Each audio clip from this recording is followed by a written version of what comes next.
Now to open this, all I'm going to do is pull the little trigger here, and the top will open up like that. Now, next thing I'm going to do is get the small screwdriver, and just between these two little prongs here, you can see there's a gap. So I'm just going to put the screwdriver in there and just gently pry it open. And you can see no effort required, it just comes off easily there.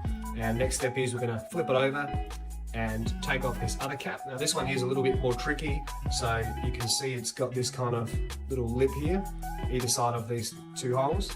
And just get the larger screwdriver here and I sort of put it under and just gently put it in there, and you can hear a little click. So just gently pry that, but not too hard. And the next thing I do is a little bit more careful here along the edge. You can see there's the metal here, so you want to be very careful, but I get the small screwdriver and just ever so gently pry it along the edge. And you can hear it click, and it'll probably click again in a second. There you go. And then that way I'm not forcing any of the plastics, I'm just being very gentle. And we're almost finished, so battery's under this little cap here. So get the larger one for this one and just pop it underneath where the arrow is. You can see there's an arrow there. Pop it under the arrow and then just pry it, and it comes straight off. Now this has got like a little O-ring on there, so you want to make sure you keep that clean. I don't think it's waterproof, but probably just keeps the battery I suppose safe if it does get a little bit of moisture in there.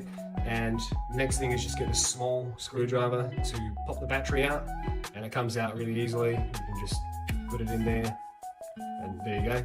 So the battery comes out just like that, and you just pop it back in.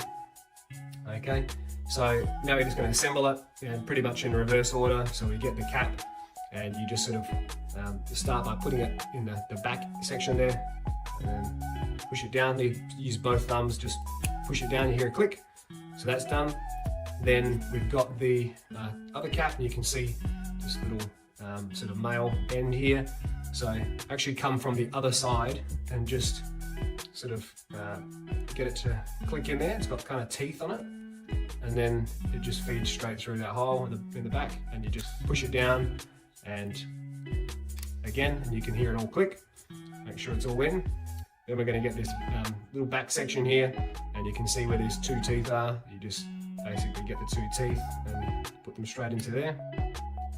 And again, just pops in, small click. And then the last bit is putting the initial key back in. So just do that, and that's it.